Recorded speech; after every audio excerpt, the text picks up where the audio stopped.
کہ جیسے چھوٹے عذاب یا جو وارننگز آتی ہیں. لیکن آیت نمبر 54 میں اللہ تعالیٰ فرماتے ہیں فَأَهْلَكْنَاهُمْ، فَأَخَذَهُمْ نہیں کہا، فَأَهْلَكْنَاهُمْ بِذُنُوبِهِمْ تو ہلاک کر دیا ہم نے ان کو ان کے گناہوں کی وجہ سے، وَأَغْرَقْنَا آلَ فِرْعَوْنَ اور ہم نے غرق کر دیا آل فرعون کو، یعنی ڈبو دیا. اب فلی فائنلی اللہ تعالیٰ نے ہلاک کر دیا ان کو، یعنی کہ فیصلہ کن عذاب اب آ چکا ہے، جس کی وارننگ پہلے دی گئی تھی 52 میں. آیت نمبر 52 میں اللہ تعالیٰ کی صفات بیان کی، ان اللہ قوی شدید العقاب، کہ اللہ تعالیٰ بہت قوی ہے، یعنی کہ بہت قوت والا ہے اور سخت عذاب دینے والا ہے. تو وہاں پہ یہ وارننگ کے طور پر بات تھی کہ سنبھل جاؤ، ابھی بھی وقت ہے، اللہ تعالیٰ یہ سب کچھ کرنے کی قدرت رکھتا ہے. نہیں مانے تو اب بات ختم ہو گئی، کیونکہ آیت نمبر 54 کے آخر میں دیکھیں اللہ تعالیٰ نے کہا ہے وَكُلٌّ كَانُوا ظَالِمِينَ، اور وہ سب کے سب ظالم تھے، یعنی کہ وہ ظالم ڈکلیئر ہو گئے، انہوں نے اپنے طرز عمل سے یہ ثابت کر دیا کہ وہ نعمت ڈیزرو نہیں کرتے جو اللہ تعالیٰ نے ان کو دی تھی، جیسے کہ ہم نے 53 میں لاسٹ ٹائم پڑھا تھا. تو کیوں ہم نے یہ کمپیریزن کیا ابھی؟ اس لیے کہ ہم نے کچھ ریزلٹس یہاں سے ڈرا کیے کہ اللہ فوراً نہیں پکڑتا، وہ ہدایت کی نعمت بھیجتا ہے، لوگ انکار کرتے ہیں، وارننگ آتی ہے، وقت دیا جاتا ہے، مگر اگر لوگ عملی بغاوت پر اتر آئیں تو پھر عذاب آ جاتا ہے. ایک اور بات کہ نعمتوں کا زوال سڈن نہیں ہوتا. آیت نمبر 52 اور 54 کے درمیان میں 53 والی آیت موجود ہے، جو کہ ان دونوں کو آپس میں لنک کرتی ہے. اور وہ کیا لنک بن رہا ہے یہاں پہ کہ اللہ نعمت نہیں بدلتا جب تک کہ لوگ اس کی ناقدری نہ کرنی شروع کر دیں، یعنی زوال اندر سے آنا شروع ہوتا ہے اور باہر بعد میں آتا ہے. تو فرعون ایک کردار نہیں ہے بلکہ ایک مائنڈ سیٹ ہے، جس نے پاور کی نعمت کی ناقدری کی، تکبر کیا، حق سے انکار کیا، طاقت کا غلط استعمال کیا. اور یہ مائنڈ سیٹ ہر زمانے میں کچھ لوگوں میں موجود رہا ہے، یہ طاغوتی مائنڈ سیٹ ہے. آیت نمبر 53 وارننگ اور انجام کے درمیان کا وقفہ ہے کہ تم اپنے اندر اپنے آپ کو بدل لو، کیا ہے کہ توبہ کر لو، اپنی اصلاح کر لو، تو اللہ اپنی نعمت کا دوام تم پہ دوبارہ کر دے گا. نہیں کرو گے تو پھر وہ ہوگا جو ابھی آیت نمبر 54 میں ہوا ہے. آگے چلتے ہیں آیت نمبر 55 کی طرف. ان شر الدواب عند اللہ الذین کفروا فہم لا یؤمنون. اللہ کہتا ہے بے شک بدترین جانوروں میں سے اللہ کے نزدیک وہ ہیں جنہوں نے کفر کیا، بس وہ ایمان نہیں لائیں گے. یعنی جانوروں، جانور کس کو کہہ رہے ہیں اللہ تعالیٰ؟ آپ کو میں بھی یاد آیا ہو، ایک تو یہاں سے یہ پتہ چلتا ہے کہ کفر اتنا بدترین چیز کیوں ہے. دوسری بات یہ ہے کہ آیت نمبر 22 میں بھی ہم نے اس طرح کا مضمون پڑھا تھا، بے شک ابھی کھول کے دیکھ لیجیے. وہاں پہ کیا تھا مضمون؟ ان شر الدواب عند اللہ صم بکم الذین لا یعقلون. آیت نمبر 22 تھی سورۃ انفال ہی کی، کہ بے شک بدترین جانور اللہ کے نزدیک وہ ہیں جو گونگے، بہرے ہیں اور وہ عقل نہیں رکھتے. یہاں سے بات شروع ہو رہی ہے بدترین لوگوں کی. دواب، یہ جو لفظ یہاں پہ استعمال کیا نا، اس کو دیکھ لیں، دابا کی جمع ہے. اس کے لغوی معنی یعنی ڈکشنری میننگ کیا ہوتے ہیں کہ زمین پر چلنے پھرنے والی چیزیں، اس میں انسان بھی شامل ہیں. مگر عام محاورے میں یہ لفظ چوپایوں کے لیے استعمال ہوتا ہے. چوپائے جو 4 پاؤں والے ہوتے ہیں، جو عقل اور شعور نہیں رکھتے. کیونکہ انسانیت کا شرف انسانوں میں موجود روح کی وجہ سے ہے، جانور میں روح نہیں ہے. فرشتوں کو بھی آدم علیہ السلام کو سجدہ کرنے کا جب حکم دیا گیا تھا تو اللہ تعالیٰ نے فرمایا تھا کہ جب میں اس میں اپنی روح میں سے پھونک دوں تو تم سجدے میں گرنا یا جھک جانا. اور روح کو اللہ اپنی طرف منسوب کرتا ہے، وَنَفَخْتُ فِيهِ مِن رُوحِي، ٹھیک ہے، اور میں نے اس میں سے اپنی روح میں سے پھونکا. تو یہی چیز کیا کرتی ہے؟ ہمیں انسان بناتی ہے، دابا سے انسان بنا دیتی ہے. اور فطرت یعنی روح کے اندر غلط اور صحیح کی تمیز موجود ہوتی ہے. کافر اپنی روح کا انکار کر دیتا ہے، فطرت کو دباتا ہے. جب دیکھیں انسان دو چیزوں کا مجموعہ ہے نا، ایک جسد خاکی ہے، یعنی ایک خاکی وجود، مٹی کا وجود، اور دوسرا روح. جب انسان اپنی روح کا انکار کر دیتا ہے تو پیچھے کیا رہ جاتا ہے؟ صرف خاکی جسم، مٹی کا جسم. روح کیا کرتی ہے؟ ہمیں مقصد دیتی ہے. اب مقصد ختم ہو گیا، کیا رہ گیا پیچھے؟ وہ جو جسمانی مٹی کا وجود رہ گیا. اب انسان کا مقصد کیا بن گیا؟ اسی خاکی وجود کو موٹا کرنا، فیڈ کرنا رہ جاتا ہے، یعنی پیٹ ہی پیٹ رہ جاتا ہے، پیٹ رہ جاتا ہے، شہوانی خواہشات رہ جاتی ہیں. تو اب اس میں اور جانور میں پھر کوئی فرق نہیں رہتا، دونوں ایک ہی سطح کے حیوان بن جاتے ہیں. یہ فرق ہو سکتا ہے کہ انسان تھوڑا کلچرڈ ہے، یا وہ اس کو کہہ سکتے ہیں کہ وہ ایک معاشی حیوان ہے، کیونکہ وہ تگ و دود کرتا ہے ساری زندگی پیسہ کمانے کی. تو یہاں پہ وہ کون سا گروہ مراد ہے؟ سوال یہ پیدا ہوتا ہے جو اللہ کے نزدیک جانوروں سے بھی بدتر ہے. تو دو الفاظ یہاں پہ اللہ تعالیٰ نے استعمال کیے، کفرو فہم لا یؤمنون. نمبر 1 کفرو، کہ جنہوں نے کفر کیا، اور نمبر 2 کہ وہ ایمان نہیں لانے والے اور نہ ہی آگے لے کر آئیں. تو یہ مشرکین مکہ بھی ہو سکتے ہیں، یہ یہودی بھی ہو سکتے ہیں جن کا اگلی آیت میں تذکرہ بھی ہے، اور یہ کوئی بھی ہو سکتا ہے جو اس کیٹیگری میں فال کرے جو ڈسکشن پیچھے سے چلتی چلی آ رہی ہے۔ آیت نمبر 56 دیکھتے ہیں۔ الذين عاهدت منهم ثم ينقضون عهدهم في كل مرة وهم لا يتقون، وہ لوگ آپ نے ان سے عہد لیا پھر وہ توڑ دیتے ہیں اپنے عہد کو ہر بار، اور وہ اللہ کا تقوی اختیار نہیں کرتے یا اپنے آپ کو نہیں بچاتے۔ ٹھیک ہے، کیا مطلب ہوا کہ وہ لوگ جنہوں نے، جن سے آپ نے، کس نے، آپ کون ہے؟ رسول اللہ صلی اللہ علیہ وسلم، یعنی یہ وہ لوگ ہیں جن سے آپ نے عہد لیا تھا، لیکن جب بھی کوئی موقع ہوتا ہے، ہر بار جب بھی کوئی موقع آتا ہے یہ عہد توڑتے ہیں اور یہ تقوی کی روش اختیار نہیں کرتے۔ تو یہاں سے معلوم ہوا کہ اللہ نے بدترین جانور ان کو کہا ہے جو عہد یا معاہدے کر کے توڑتے ہیں اور اس کو اپنی عادت بنا لیتے ہیں، کمٹمنٹ کرتے ہیں پوری نہیں کرتے، کر لیتے ہیں پوری نہیں کرتے۔ تو مشرکین مکہ نے بھی رسول اللہ صلی اللہ علیہ وسلم سے عہد یا معاہدہ کیا تھا صلح حدیبیہ کی شکل میں، اور وہ پھر انہوں نے توڑ دیا۔ اس کا ذکر اس صورت میں تو نہیں ہے، لیکن اگلی صورت جو کہ سورۃ انفال کا جوڑا ہے، کون سی صورت ہے؟ سورۃ توبہ، انشاءاللہ اس میں اس کا تذکرہ آئے گا۔ یہاں پہ خاص اہل یہود کا تذکرہ کیا گیا ہے۔ رسول اللہ صلی اللہ علیہ وسلم مدینہ میں جب تشریف لائے تو سب سے پہلے انہی کے ساتھ، یعنی یہودیوں کے ساتھ ہی انہوں نے ایک اچھا ہمسایہ بننے کے لیے، یعنی ایک باہمی تعاون اور مددگاری کا معاہدہ کیا، اور اپنی حد تک پوری کوشش کی کہ ان کے ساتھ اچھے تعلقات رکھے جائیں۔ اور دینی حیثیت سے بھی آپ صلی اللہ علیہ وسلم یہودیوں کو مشرکین کی نسبت اپنے زیادہ قریب سمجھتے تھے، ہر معاملے میں، یعنی مشرکین کے مقابلے میں اہل کتاب کے طریقے کو ترجیح دیتے تھے، اس لیے کہ یہ لوگ اہل کتاب ہیں، یہ وحی کو جانتے ہیں، یہ دین کو جانتے ہیں، اللہ سے واقف ہیں۔ لیکن مسئلہ کیا ہوا کہ ان کے علماء اور ان کے مشائخ، کیونکہ یہی وہ طبقہ ہے جو عام پبلک کو لے کے دینی معاملات میں لیڈ کرتا ہے، یہ لوگ رسول اللہ صلی اللہ علیہ وسلم کے مشن کو ناپسند کرتے تھے، کیا توحید خالص ان کو برداشت نہیں تھا۔ جو رسول اللہ صلی اللہ علیہ وسلم تعلیم دیتے تھے اچھے اخلاق کی، ان کو بھی اس سے بھی اعتراض تھا۔ جو اعتقادی اور عملی گمراہیاں ان کے اوپر آ چکی تھی، رسول صلی اللہ علیہ وسلم ان کے اوپر تنقید کرتے تھے، اور قرآن میں تنقید ہے تو رسول صلی اللہ علیہ وسلم کی دعوت تو قرآن ہے، تو اس پہ بھی ان کو اعتراض تھا۔ اقامت دین کی جو کوشش رسول اللہ صلی اللہ علیہ وسلم کر رہے تھے ایک مشن کے طور پر، ان کو ایک آنکھ نہیں بھاتی تھی۔ تو ان کی ایک مسلسل کوشش تھی کہ یہ جو نئی تحریک رسول اللہ صلی اللہ علیہ وسلم نے سٹارٹ کی ہے یہ کسی طریقے سے کامیاب نہ ہونے پائے۔ تو اس مقصد کے لیے مختلف انہوں نے پھر طریقے ایجاد یا سازشیں کرنی شروع کی۔ مدینے کے منافق مسلمانوں سے یہ لوگ ساز باز کیا کرتے تھے۔ اس کے لیے آپ کیا کرتے تھے، یہ اوس اور خزرج کے دو قبائل جو پہلے سے مدینہ میں آباد تھے، تو ان میں بہت پرانی جنگیں چلا کرتی تھی، تو مسلمان ہوئے تو پھر یہ جنگیں ختم ہوئی، تو یہ جا کے نا ان میں وہ پرانی حمیت جگاتے تھے، پرانی عداوتوں کو بھڑکاتے تھے جو اسلام سے پہلے ان کے درمیان میں موجود تھی، تاکہ ان کے درمیان میں تفرقے پڑے۔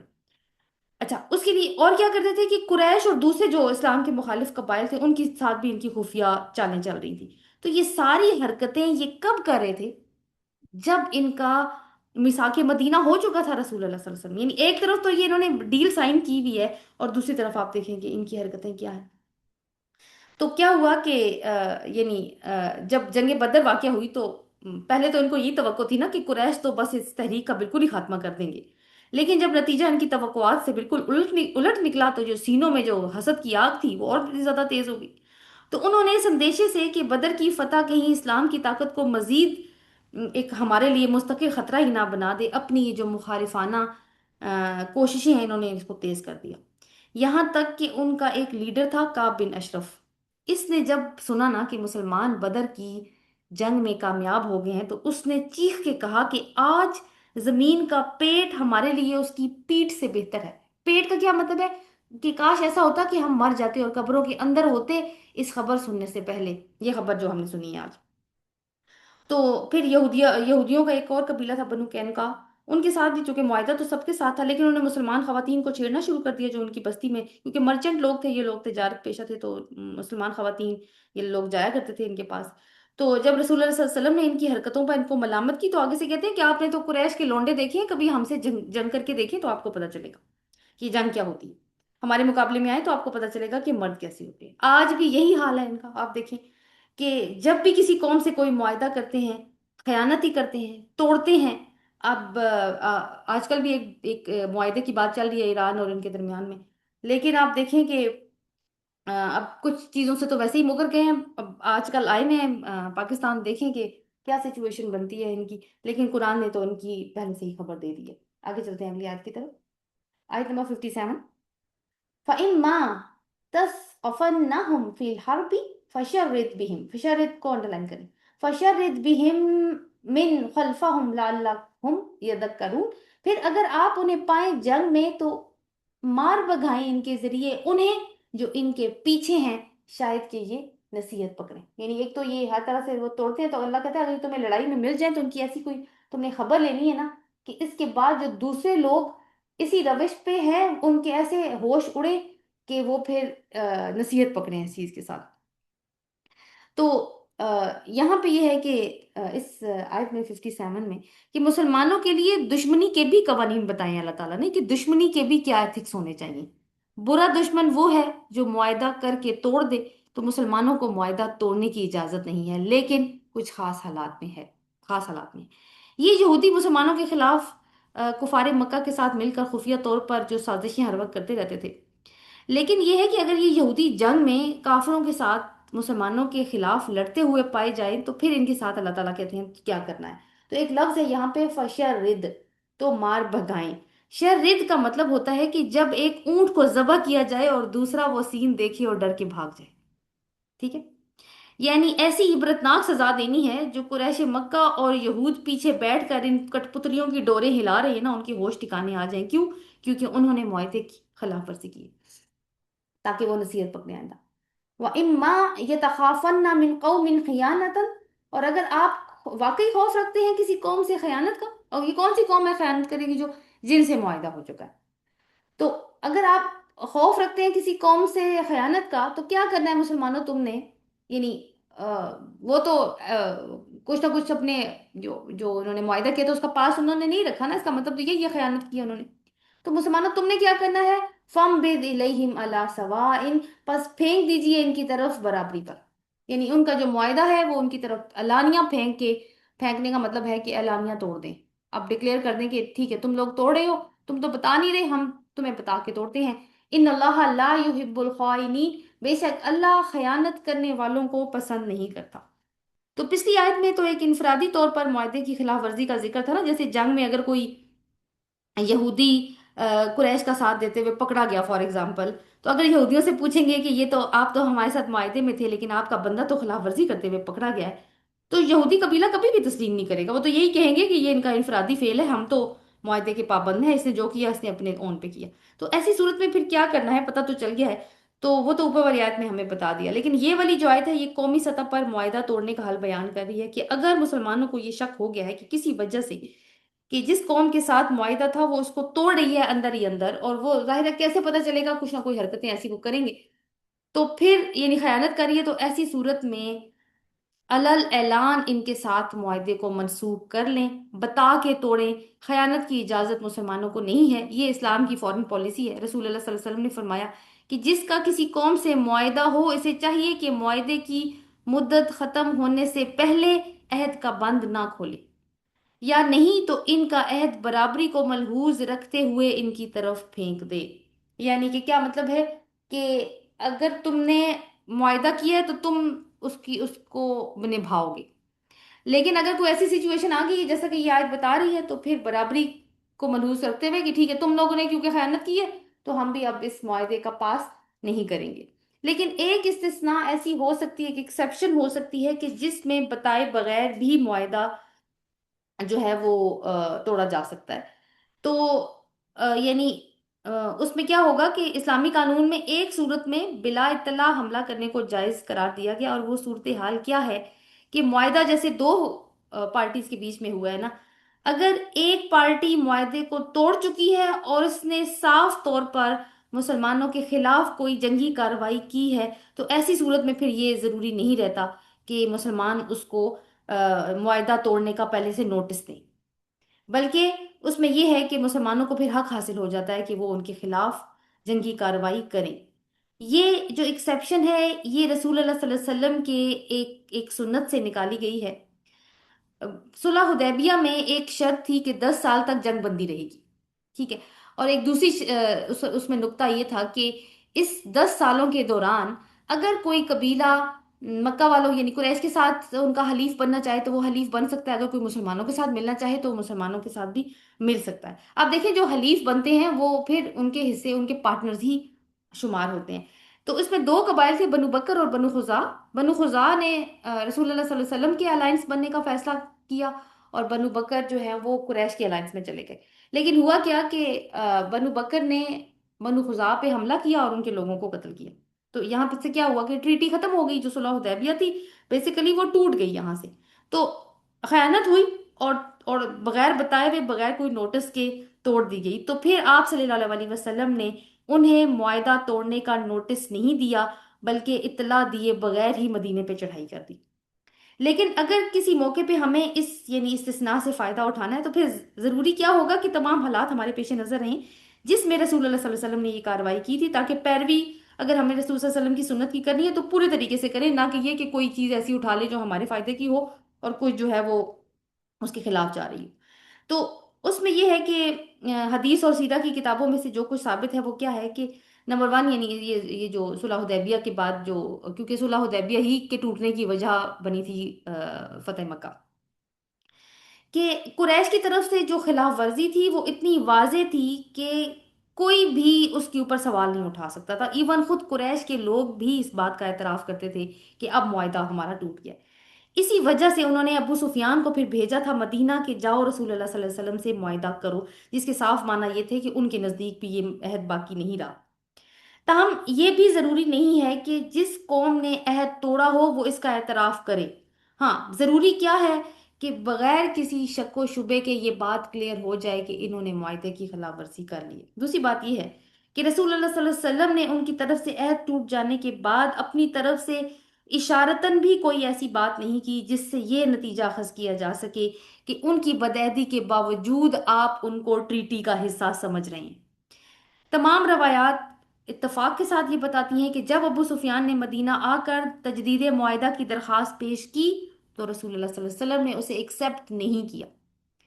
پھر یہ ہے کہ قریش کے خلاف جنگی کارروائی آپ صلی اللہ علیہ وسلم نے خود کی اور کھلم کھلا کی، کوئی فریب کاری نہیں تھی اس کے اندر کہ سامنے سامنے تو صلح کا وہ رکھا جائے اور اندر اندر جنگ کی جائے۔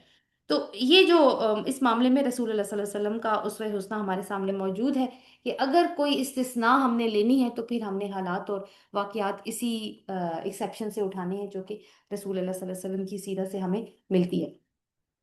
سو یہ ہو گئی بات خیانت کی۔ اور یہاں پہ یہ جو ہماری آیات پیچھے سٹارٹ ہوئی تھی آیت نمبر 58 تک وہ مکمل ہو گئی۔ اب اگلا سیٹ ہم سٹارٹ کرتے ہیں آیات کا، اور یہ ہے 59 سے لے کر 66 تک۔ اس کا ایک اوور ویو پہلے دیکھ لیتے ہیں کہ ان آیات میں مسلمانوں کو جنگ کے لیے ہر وقت تیار رہنے پر ابھارا گیا ہے۔ کیوں؟ تاکہ دشمنوں کو ختم کیا جا سکے، اور توکل مسلمانوں کو کہا ہے کہ تم اللہ پر ہی کرو۔ دوسری بات کہ رسول اللہ صلی اللہ علیہ وسلم کو یہ بھی حکم ہوا ہے کہ اگر کوئی فریق مقابلہ مصالحت کرنا چاہے تو آپ بھی مصالحت کر لیجئے، یعنی اگر کوئی جنگ ہو رہی ہے اور سامنے والی جو پارٹی ہے وہ آپ سے مصالحت کرنا چاہ رہی ہے تو آپ نے بھی مصالحت کر لینی ہے، امن کرنا چاہ رہی ہے امن کر لیجئے، اور بھروسہ آپ نے اللہ تعالیٰ پہ رکھنا ہے۔ پھر ایک اور چیز کہ جذبہ ایمان جنگ میں افرادی کمی کو پورا کر دیتا ہے، اصل طاقت جو ہے وہ ایمان کی طاقت ہے۔ آیت نمبر 59 دیکھتے ہیں۔ وَلَا يَحْسَبَنَّ الَّذِينَ كَفَرُوا، اور نہ یہ ہرگز گمان کریں وہ جنہوں نے کفر کیا، سبقو کہ وہ سبقت لے گئے، انہم لا یوجزون بے شک کہ وہ عاجز نہیں کر سکتے۔